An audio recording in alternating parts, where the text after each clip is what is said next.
संजय चक्रवर्ती यहाँ पर मौजूद है। तहसीन पूनावाला, एक सेकंड। तहसीन पूनावाला तो क्लियरली ये कह रहे हैं कि भाई गलत किया है, मैंने भी देखा है, आईडी और पासवर्ड नहीं दे सकते ओएसडी और पीए के अलावा।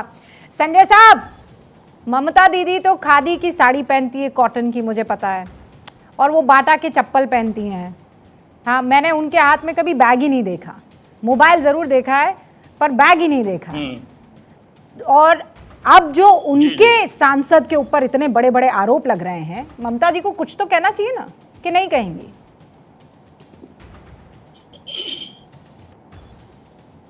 बिल्कुल, एकदम सही कहा आपने, ममता जी को कहना चाहिए। अभी रमेश बिधूड़ी पे केस हुआ था, जो उन्होंने संसद के अंदर इतनी बड़ी बड़ी बातें की थी। प्रधानमंत्री ने कुछ कहा आज तक? मणिपुर में इतना बड़ा हादसा हुआ, प्रधानमंत्री 78 दिन तक कुछ बोले नहीं बोले। अच्छा। देश के अंदर आग लगी हुई थी, लेकिन प्रधानमंत्री 78 दिन तक नहीं बोले। 3 मई को एक हादसा हुआ, इतना बड़ा हादसा हुआ, लेकिन क्या गृह मंत्रालय को खबर नहीं थी? हाँ। वो जब वीडियो वायरल हुआ तब जाकर के जो है प्रधानमंत्री जी के वो भी 30 सेकंड तक बोले। हाँ। तो हर काम में ममता दीदी बोलेंगी या प्रधानमंत्री जी बोलेंगे ये जरूरी नहीं है। आज देश की स्थिति ये है, one man one businessman, one नेता, और एक ही नेता है देश में, केवल वो है नरेंद्र मोदी जी। मतलब मोदी जी जो बोलेंगे वही होगा। और जो अडानी जी को तो वेलकम सिर्फ मोदी जी कर रहे थे कि ममता दीदी मैं आंसर दे दूं, उसके बाद जो है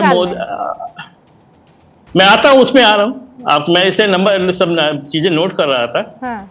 तो अडानी के खिलाफ अगर कोई बोलेगा तो वो देशद्रोह है। तो ममता दीदी के अगर महुआ मोहित्रा जी ने कोई सवाल पूछा है, अभी तो प्रूफ नहीं हुआ। क्योंकि जिसने आरोप लगाया है वो तो खुद ही आरोपी है। वो, उसके पास इतने सारे आरोप उनके ऊपर खुद ही लगे हुए हैं। पहला आरोप तो उनका जो है ये लगा हुआ कि झारखंड में अपने ही एमएलए को उन्होंने कहा था नगर बधू, वो भी है। 3 करोड़ की जमीन, 19 करोड़ की जमीन को 3 करोड़ में उन्होंने करवाया था, ये भी आपको पता होगा, ये सारी चीजें। हाँ। तो ये जो खुद ही आरोपी है, फर्जी डिग्री का केस चल रहा है उनके ऊपर, ये भी आपको पता होगा। हाँ। रही बात अभी अनिला जी बोल रही थी महंगी गिफ्ट्स के बारे में। हाँ। तो महंगी गिफ्ट्स तो ऐसा तो नहीं कि महुआ मोहित्रा 1.25 लाख का चश्मा पहनती है। महुआ मोहित्रा 45 लाख के जूते भी नहीं पहनती है। महुआ मोहित्रा दिन में जो है 4 ड्रेस नहीं चेंज करती, ऐसा तो नहीं करती है।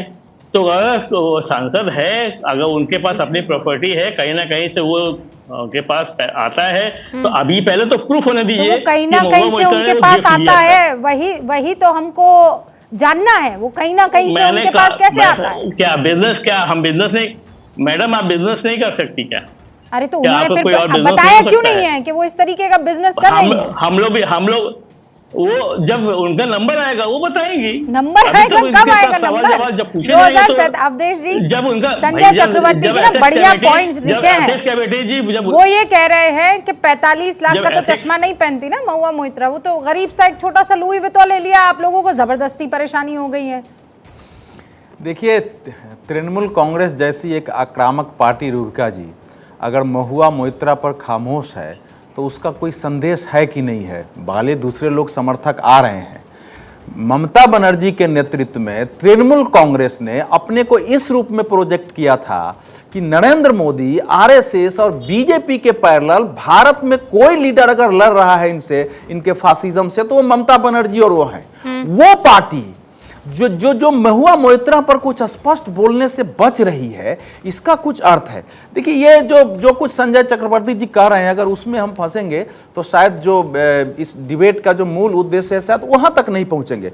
महुआ जो तहसीन जी बता रहे हैं, पहले मैं यह याद दिलाऊंगा कि 2005 में जब 11 सांसदों का निलंबन हुआ था, वो भी मामला प्रिविलेज कमेटी में नहीं गया था।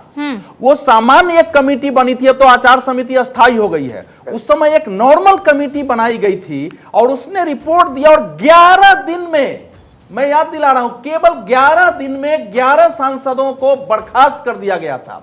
और दोनों केस में अंतर देखिए, उसमें टीवी चैनल ने स्टिंग किया था कि ये पैसे लेके क्वेश्चन पूछ सकते थे। उसमें ज्यादातर सांसद पैसे लेते दिखे नहीं थे, क्वेश्चन पूछा नहीं था, केवल वो एक स्टिंग था, लेकिन माना और उसको सबको बर्खास्त कर दिया गया। इस मामले में इस मामले में एक शपथ पत्र आ चुका है, कुछ प्रमाण सामने आ चुके हैं। हीरानंदानी वो राष्ट्रवादी है, अराष्ट्रवादी है, उसमें मैं नहीं जाता हूं। मूल बात है कि जो कुछ हीरानंदानी ने एफिडेविट में कहा है उसमें सच्चाई का कुछ अंश दिखता है या नहीं दिखता है। सब डिजिटल है ना सर, इसमें आपको साक्ष्य थोड़ी जुटाने कुछ होंगे, मतलब सब्सटैंशियल एविडेंस की थोड़ी जरूरत है। एविडेंस है, उसने ये लेकिन कहा ये तो डिजिटल एविडेंस का मतलब डिजिटल तो ये है कि ये निक की एक खबर, निक ने जो एजेंसी को बताया है वो अखबारों में लीक हो गया है कि दुबई से इसके पासवर्ड का इस्तेमाल हुआ है, दुबई से हुआ है, एनआईसी के पास हुआ, तभी तो अश्विनी वैष्णव सामने आए हैं। तहसीन पूनावाला शायद कुछ कहना चाह रहे हैं अवधेश जी की बात का। 30 seconds to you Tahseen, and उसके बाद चक्रवर्ती जी। नहीं, मैं अवधेश जी की बात से बिल्कुल इत्तेफाक रखता हूँ और आपने बहुत अच्छा कहा रूपिका जी। अगर कोई सवाल पूछता है, चाहे वो व्यापारी हो, चाहे वो मीडिया के व्यक्ति हो, चाहे किसी भी प्रोफेशन से, अगर एमपी से अपना सवाल पूछाता है, as long as there is no consideration for the question, वो उस सवाल के बदले में कुछ नहीं दे रहा है। जैसे कि हेमा मालिनी जी जिस एक्वा प्यूरिफायर की खुद ब्रांड एम्बेसडर थी, उसी को लेकर कॉन्फ्लिक्ट ऑफ इंटरेस्ट में सवाल पूछ रही थी, वो गलत था, अनएथिकल था, इमोरल था, लेकिन हेमा मालिनी जी को सस्पेंड नहीं किया गया था, तो वो गलत है। सवाल है कि अगर कोई व्यक्ति जाता है और सवाल पूछता है वो अलग चीज है। और दूसरी चीज अवधेश जी ने कहा 11 एमपीज के बारे में, वही मैं कह रहा हूं, एक स्पेशल कमेटी बननी चाहिए थी। पार्लियामेंट के पास वो पावर है, एथिक्स कमेटी के पास कोई पावर नहीं। इनफैक्ट एथिक्स कमेटी कोई क्रिमिनल इन्वेस्टिगेशन कर ही नहीं सकती, वो सीबीआई को रेकमेंड भी नहीं कर सकती। तो मुझे कहीं ना कहीं लग रहा है कि ये सारा चीज किस वजह से हो रहा है। जो अच्छा, एथिक्स कमेटी दंतहीन टाइगर है, अगर टूथलेस टाइगर है तो सर उस समय इथिक्स कमेटी ने एक रिकमेंडेशन दिया और उसके आधार पर पार्लियामेंट ने फैसला कर दिया। तो इथिक्स कमेटी अगर जांच करके, सुनिए हर चीज को सुनिए, हर चीज को आप इतनी की पुलिस को जांच का पावर है, पार्लियामेंट है, परंपराओं से चलती है, एक ट्रेडिशन है कि इस मामले को एक कमेटी को दे दिया गया है कि आप जांच करिए। हर चीज प्रिविलेज कमेटी में क्यों जानी चाहिए? ये मैं बताता हूं जी क्यों, मैं बताता हूं, प्रिविलेज का मामला नहीं है, एक आचरण का मामला है। सुनिए, ये पहले आचरण का मामला है। अगर आचरण से ये प्रिविलेज में जाएगा तो वहां जा सकता है, लेकिन अभी अगर रिकमेंडेशन